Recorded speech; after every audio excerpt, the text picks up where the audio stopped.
Hello friends, તો સ્વાગત છે તમારું મારી ચેનલ ઉપર. તમે ખાટિયા ઢોકળા, ઇન્સ્ટન્ટ ઢોકળા તો ઘણા ખાધા છે, પરંતુ આ તમે ઢોકળા એકવાર જરૂરથી ટ્રાય કરજો. આ છે મગની દાળના ઢોકળા, જે એટલા ટેસ્ટી અને એટલા સ્પોન્જી, એટલા સોફ્ટ બનશે ને કે તમને એક વખત નહીં, તમે વારંવાર આ જ ઢોકળા બનાવશો. તો ચાલો રેસીપી જોઈ લઈએ. તો સૌથી પહેલાં એક બાઉલની અંદર મેં અહીંયા અડધો કપ જેટલી મોગર દાળ લઈ લીધી છે. જે મગની ફોતરા વગરની દાળ આવે છે ને, એ લઈ લીધી છે. તો મોગર દાળ અડધો કપ લીધી છે.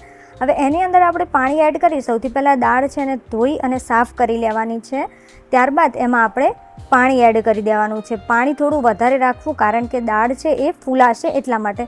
તો ધોઈ અને પછી એને આપણે ઢાંકણ ઢાંકી પાણી એડ કરી મૂકી દેવાની છે 2 થી 3 કલાક માટે. તો 2 થી 3 કલાક બાદ તમે જોઈ શકો છો કે આપણી દાળ છે સરસ રીતે ફૂલાઈ ગઈ છે. હવે આ દાળમાંથી આપણે પાણી કાઢી લેવાનું છે અને એ જ દાળની અંદર અહીંયા આપણે અડધાથી પણ થોડી ઓછી સોજી લઈ લેવાની છે. જે આપણે રેગ્યુલર સોજી યુઝ કરીએ છીએ એ છે. એની અંદર જેટલી સોજી છે એટલા પૌવા અને એટલી જ ક્વોન્ટિટીમાં આપણે દહીં લેવાનું છે, જે ખાટું દહીં છે. અને એમાં જેટલું દહીં લીધું છે એટલું પાણી એડ કરવાનું છે. દહીં અહીંયા મેં અડધો કપ લીધો છે અને એટલું જ આપણે પાણી લઈ લીધું છે. હવે આ બધું જ છે એને આપણે સારી રીતે મિક્સ કરી લેવાનું છે અને હવે એને ઢાંકણ ઢાંકી 15 થી 20 મિનિટ માટે મૂકી દેવાનું છે, જેથી સોજી છે એ સરસ રીતે ફૂલાઈ જાય. તો હવે અહીંયા 10 થી 15 મિનિટ માટે આપણે એને ઢાંકણ ઢાંકી મૂકી દઈશું. 10 થી 15 મિનિટ બાદ તમે જોઈ શકો છો કે દાળ અને સોજી છે એ સરસ રીતે ફૂલાઈ ગઈ છે. પૌવા છે એ પણ એકદમ સોફ્ટ થઈ ગયા છે અને પૌવાના લીધે આપણા ઢોકળા છે ને એકદમ પોચા બનવાના છે. તો બસ હવે એક મિક્સર જાર લઈ લઈશું. એની અંદર આપણે જે આ પલાળેલું મિક્સચર છે, એટલે કે દાળ, પૌવા અને સોજી, એ એડ કરી દેવાનું છે. અને એમાં આપણે થોડું બાઉલની અંદર પાણી એડ કરી લઈશું.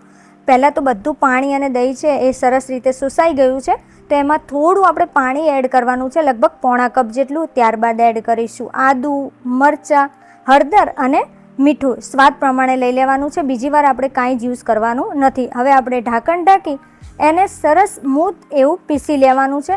તો તમે જોઈ શકો છો કે આપણું સ્મૂથ બેટર છે રેડી થઈ ગયું છે ઢોકળાનું. એને આપણે કાઢી લઈશું એક બાઉલની અંદર, જેમાં તમને કમ્ફર્ટેબલ લાગે, એટલે કે જ્યારે આપણે બધું મિક્સ કરીએ ને ત્યારે એકદમ સરસ રીતે મિક્સ થઈ જાય. હવે અહીંયા મેં 2 ચમચી જેટલું સિંગતેલ લઈ લીધું છે. એને આપણે સારી રીતે મિક્સ કરી દેવાનું છે. તેલથી શું થશે કે ઢોકળા એકદમ સરસ અને ટેસ્ટ સિંગતેલનો એટલો સરસ આવશે. તેલ થોડું તમે ગરમ કરીને પણ એડ કરી શકો છો. મેં અહીંયા ઠંડુ જ એડ કર્યું છે. તો તેલ સાથે આપણે સારી રીતે ઢોકળાના બેટરને મિક્સ કરી દીધું છે. હવે આ રીતના જે આપણી ઢોકળાની થાળી આવે છે, એટલે કે પ્લેટ આવે છે, એને આપણે તેલથી ગ્રીસ કરી લેવાની છે. હવે ગ્રીસ કરેલી પ્લેટને મૂકી દઈશું એક બાજુ. ફરીથી લઈ લઈશું ઢોકળાનું બેટર. એની અંદર અહીંયા મેં ખાવાનો સોડા, એટલે કે સાજીના ફૂલ, એની અંદર અડધા લીંબુનો રસ એડ કરી દીધો છે. અને એને આપણે 2 મિનિટ માટે સરસ રીતે ફીટી લેવાનું છે, જ્યાં સુધી જે આપણું સોડા છે એક્ટિવ ન થઈ જાય ત્યાં સુધી. તો તમે જોઈ શકો છો કે કેટલો સરસ રીતે સોડા એક્ટિવ થઈ ગયો છે અને બબલ્સ દેખાવા માંડ્યા છે.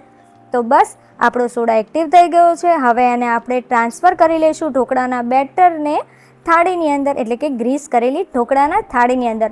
ઉપરથી આ રીતે આપણે લાલ મરચું આવે છે કાશ્મીરી, એ ભભરાવી દેવાનું છે. અને હવે આપણે થાળી મૂકી દઈશું ઢોકળાની અંદર, જેને મેં 5 મિનિટ પહેલાં જ ઉકળવા માટે પાણી ભરી રાખી દીધું હતું. ઢોકળાની થાળી મૂકી ઢાંકણ ઢાંકી અને 10 થી 15 મિનિટ માટે એને બાફી લેવાના છે. તો 10 થી 15 મિનિટ બાદ આપણા મગની મોગર દાળના ઢોકળા રેડી છે કે નહીં એ ચેક કરી લઈએ. તો પરફેક્ટલી કૂક થઈ ગયા છે. હવે એને આપણે બહાર કાઢી લઈશું અને પ્લેટફોર્મ ઉપર એને ઠંડા કરવા માટે મૂકી દઈશું. તો ઢોકળા છે ઠંડા થઈ ગયા છે. હવે એમાં આપણે કટ લગાવી દઈશું. ઢોકળા ઠંડા થાય ત્યારે જ કટ લગાવવાના, તો એકદમ ઇઝીલી કટ થઈ જશે અને એકદમ સરસ પરફેક્ટ આપણા ઢોકળા છે એ શેપના નીકળશે. નહીંતર શું થાય છે કે ચાકુની વચ્ચે વચ્ચે એ જે આપણું ઢોકળાનું બેટર છે ચીપકવા લાગે છે. તો અને સાઈડમાંથી પણ આપણે એને છોડાવી લેવાની છે, એટલે કે પ્લેટ છોડાવી લઈશું. અને વચ્ચેથી જો આ રીતના સરસ આપણા ઢોકળા રેડી છે. હવે આપણે ઢોકળા ઉપરનો વઘાર રેડી કરી દઈએ. તો એક વઘારિયાની અંદર અહીંયા મેં 3 ચમચી જેટલું સિંગતેલ, ત્યારબાદ ગરમ તેલ થાય ત્યારે આપણે એમાં એડ કરીશું રાઈ, હિંગ, મીઠા લીમડાના પાન અને લીલા મરચાં. લીલા મરચાં છે થોડા સોફ્ટ થાય ને ત્યાં સુધી આપણે એને થવા દેવાના છે. ત્યારબાદ આ વઘાર છે આપણે એડ કરી દઈશું ઢોકળાની ઉપર. અને સરસ રીતે એકદમ શાઇની ઢોકળા બને ને એના માટે આપણે તેલ છે અને આ રીતે જો ચમચીથી ફેલાવી દેવાનું છે. તો બસ હવે આપણે તાવીથાની મદદથી એક એક કરી આ લાઈનના ઢોકળા ઉખાડી લઈશું. તો જોઈ શકો છો કે કેટલા સરસ એવા આપણા ઢોકળા બની રેડી થઈ ગયા છે. સર્વ કરી લઈએ. તો જો હું તમને આગળ બતાવું છું કે કેટલા સ્પોન્જી ઢોકળા બન્યા છે અને કેટલો સરસ એનો સ્પોન્જ અને એકદમ સોફ્ટ ઢોકળા છે. જો વચ્ચેથી પણ આપણે જોઈ શકીએ છીએ કેટલા સરસ જાળીદાર આપણા ઢોકળા બની અને રેડી થઈ ગયા છે ને. તો કેવી લાગી તમને આજની આ મગની દાળના ઢોકળાની રેસિપી? તમે જરૂરથી ટ્રાય કરો અને પછી મને કમેન્ટમાં જરૂરથી લખજો કે કેવી લાગી તમને આજની આ રેસિપી.